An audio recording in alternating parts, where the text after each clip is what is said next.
Hey guys, it's Ndoplex and welcome back. And now today, you can obviously see on my screen, we have some massive news here from Borderlands 4. We have the official launch date trailer, which is going to show us our very first look at some first-person gameplay on Borderlands. Unfortunately, they're not going to give us a HUD or anything, but we've got some great new details, a first hands-on look at Borderlands 4. So, let's take a look together. Put it full screen. Probably going to get demonetized if there's any music. But let's take a look. And that is our first look at a red chest. And can I just say, the animation is looking pretty clean. This Vault Hunter here, I don't know who this is. This looks like perhaps a siren with the funky boots. But look at this animation. Oh, Legendary pops out and straight into your hands.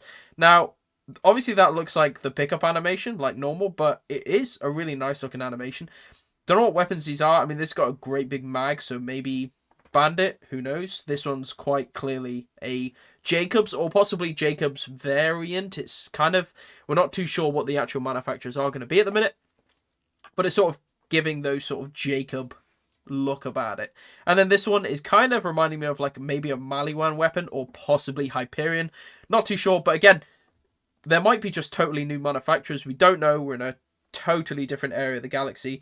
And there is actually something to note here. The money on the right-hand side here does not have Marcus's face on it. It has the face of the Timekeeper. And this is quite a big deal because it means that there's obviously a big shift in who holds all of the economical power, blah, blah, blah, this and that. But basically, certainly new, certainly interesting, and yeah, pretty sick animation.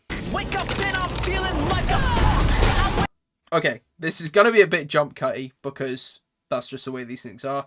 And I might have to mute the audio, else I might get demonetized. We'll see how it goes. But I'm going to have to try and flame pause it a little bit. Wake up and I'm feeling like So here we have our dude shooting a very interesting looking weapon. And it sort of fires a disc projectile. This might be something totally new. There's really no way to say. It doesn't look like anything we've seen before. But it does look cool. Classic Borderlands environment here. And one thing that I will say straight away is, yes, we have gore back in Borderlands. Now, I'm a big fan of Borderlands 1, like many of you are. Borderlands 2, they toned it down a bit. And Borderlands 3, it was almost non-existent. But you can see straight away in Borderlands 4, there is going to be a lot of gore in this game, which is great. It's, you know, who really cares? It's an 18 anyway, and it just adds a bit of fun and I don't know, on-screen effects, seeing someone blow up's kind of cool. And we got some dude chucking a grenade into a crocodile. Pretty cool. We've got sliding here into, we saw this in the previous trailer, but this is the, what's the guy? Zany-looking guy with the axes.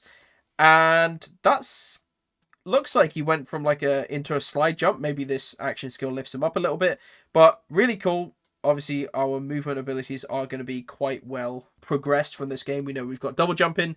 We already had sliding. We've got mantling. We've got grappling. So there's a lot of new interesting things to come. So it's looking pretty cool. So slide here. This guy's shooting some sort of rocket launcher at him. You can see. And as he goes by, it pops up these little danger indicators in the top right hand corner. I'm not sure if you're able to see that, but there are these danger indicators that pop up, which might just be more of like a visual cue, as in like, get the heck out of the way, else you're going to get hit, kind of thing. But this is a nice clean animation. Up, throws the axe. Again, more sliding. And look at this dude. This dude is missing both his arms and just coming in with a pretty horrendous head. He looks like Troy Calypso from the previous game. But we've got that right there, which looks to me like a Tedior Chuck, which obviously Tedior, now again, might not be the same manufacturers, might have all changed in Borderlands 4. But definitely a sort of Tedior-esque weapon. You throw it and it explodes when you do the reload. And we see here our classic money being dropped out of the enemy, which again has the Timekeeper's face on it, which is definitely interesting. Looks like we got a bandit breakdance in here and some more dead bandits below them. So that, oh, look at that gore shot. That is just lovely. So that right there is again our Zane looking character. I'll flash up a picture on the screen of the guy who I'm talking about, but I am gonna think that we're gonna have a similar thing to Borderlands 3, as in we're gonna have multiple action skills, multiple different trees to go down like we did before, and each action skill tied to an associated tree. And the reason I think that is because we see our, I'm just going to call him Zane character in a minute, chucking the axe here in this clip, and then in the next clip he does something, puts this hologram-y thing on his face, brings out 2 weapons. God, I can't see anything. There you go. So brings up this hologram thing on his face and these 2 weapons. So maybe you can dual wield, or maybe these are just special weapons for the action skill. Difficult to tell, but certainly looks. Again, we're talking about gore. This is our siren-looking character, and this kind of reminds me of a doll weapon. Again, not too sure, but it looks quite nice. And look at the gore. Oh, the blood spatter and gore. I mean, look, dude, that's an entire rib cage down there. Some shotgun ammo dropping out here. It is looking pretty nice. Again, more gore. And we did see very briefly a little white thing drop there. Could be a relic, could be a shield. Not really too sure whether they're going to be called even relics or anything, but we'll have to see as we get there. But I mean, God, just look at the gore. It looks great. Just their bodies just explode into like a red mist with rib cages and various other body parts. And then their metal arms and stuff just seem to clank to the ground very nicely. So this, by the looks of the giant arm here, I would say is our big berserkery dude, our brick-looking dude. So that this looks like him, and this is presumably either one of his action skills or maybe just like a charge melee or something like that, but on this interesting looking creature. I'm liking the different environments, a lot of snowy areas and deserty areas and just good variety in the areas, but this is a sort of boosted punch, like a rocket boosted punch or something like that towards this guy. Looks pretty cool. I mean, I guess these are like jets that propel him forward. Not really too sure how it works, but it does look pretty nice. Lovely headshot there with what looks to be a Jacob's pistol. And here we can see we chuck in a Tedior weapon again, but it throws out 2 different variants, and it kind of looks like a shotgun. So it looks like a double-barreled shotgun, which traditionally you'd sort of think Jacobs, but then you throw in 2 of them, and you also throw in the weapon for a reload. So that's sort of saying Tedior to me, but there's a double check. So maybe again this looks like our Zane-y looking character with the look of his arms, so maybe he's got something specifically tied to grenade damage boosting or that sort of thing. But again, that's just wild speculation, and there's no real way to tell that at the minute. Obviously they didn't give us any HUD, they didn't give us any details really other than these quick snippets. So we have their Suicide Psychos are here, and they're looking pretty good. He holds up this big glowing skull and blows himself up. Seemingly doesn't do anything to our Vault Hunter here. So this is a really interesting part. We're using this Jacob's shotgun. We've got a big dude here with a big old axe. Swings around and hits us in the head. And we fly, destroy him. We try to double jump to make it to the edge, but no, we fall off the edge and into the water.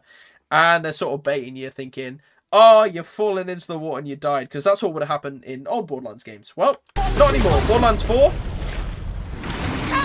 we can swim, which is a pretty new and interesting development. Now, I'm not sure whether you're going to be able to go underwater, how much the swimming mechanics go. By the looks of it, he didn't... Oh, I just dropped that. By the looks of it, he didn't have any... He wasn't holding a weapon or anything like that, so I'm not convinced that we'll be able to shoot while in the water. It might just be more of like a traversal tool or something like that, but it would be really cool if we got some underwater exploration areas or underwater combat. I mean, who knows? It's very difficult to tell at the minute, but we can definitely swim, which, again, more movement options is cool. So that's very nice. And more gore. And now, if you didn't see, I put out a video on the grapple hook and why I was concerned about it. But watching this clip right now actually makes me feel a little bit less concerned about it, because of just the amount of movement you can get with these grapple hooks. It didn't look like it locked your momentum into a specific arc. It looked like it allowed you to carry your momentum forward with double jump, slides, boosts, all that sort of thing. You'll see what I mean here, but you can shoot forward really quickly. Grapple hooks. Jumping over their head, throwing a grenade, and sliding down the other side. I mean, that is a really cool sequence there. And although it does seem, again, confirmed that we are going to be tied to these specific grapple points, if they dot them around enough and in decent locations, I'm a little bit less worried as to where this is going. And I mean, what a cool sequence here. Shooting one, throwing a grenade, blowing up the bunch of them. Just looking brilliant. This is... I don't know what these are. Are these like drop pods or something? Or drilling pieces? Who really knows? And a big old bandit. This might be a sort of bandit boss arena. who's to really tell?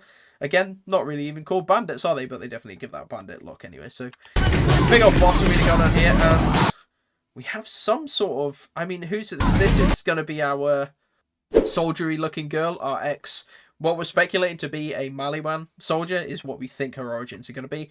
There's a wild speculation on it, a bunch of subreddits to read into if you want to. But we're thinking she's an ex-Maliwan trooper, and this looks like possibly one of her action skills. And my god, this is colourful. I mean, look at all the colours coming out here. She sort of charges two things together and fires out this giant disco ball, which passes through the enemy and then coats them in a rainbow colour. I don't know if this is some sort of debuff or what is going on here, but it's looking like a disco ball, and he gets color paint and dies pretty quickly afterwards.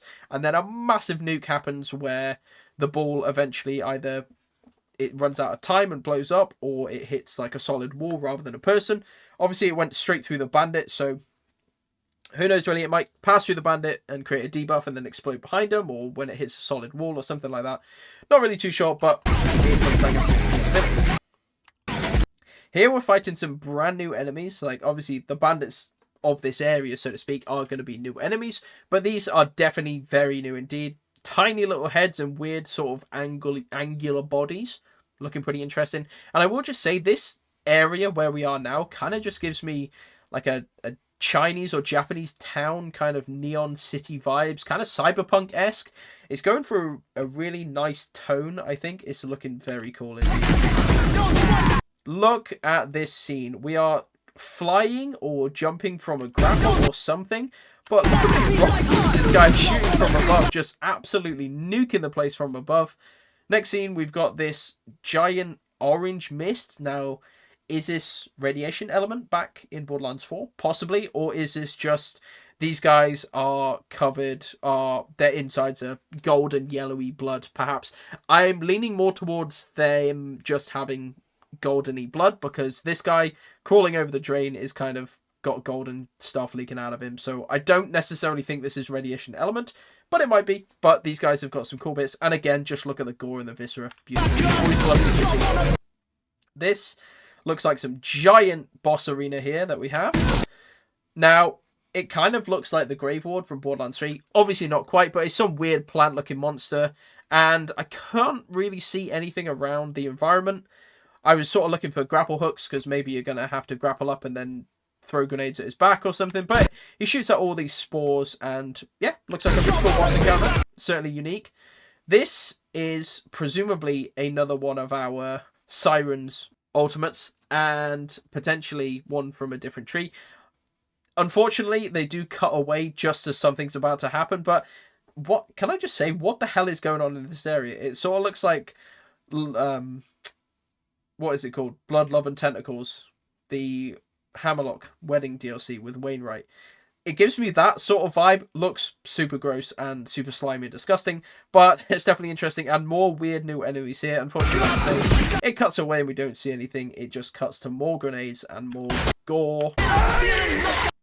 And then we have our final bandit running towards the camera and break free. And what it does say is what we predicted earlier on, is that our release date is, yes, gonna be, look at this guy just bathing in the blood, the September the 23rd. So really exciting. We kind of knew it was going to be a September release due to those end of credit scenes from some of the previous trailers. We didn't know exactly what day, but 23rd of September 2025.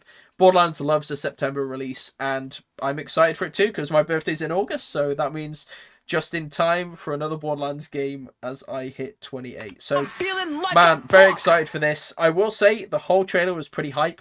It showed us obviously couldn't show us too much, it's only a minute long for God's sake, but it did show us a lot of interesting things, a lot of new things that we just got to see in such a very small trailer. So I think the actual hope for the Borderlands 4 future is looking good. I am optimistic. I'd say I am pretty hype about it. And let me know what you guys think, whether you thought this trailer was good, whether you're disappointed you didn't get to see enough of it, and yeah, how are we feeling about Borderlands 4 in general? Personally, I'm very excited for it, and I'm looking forward to seeing any morsel of information they can possibly give us as to what's going on in the future. But that's going to be about it for me today, guys.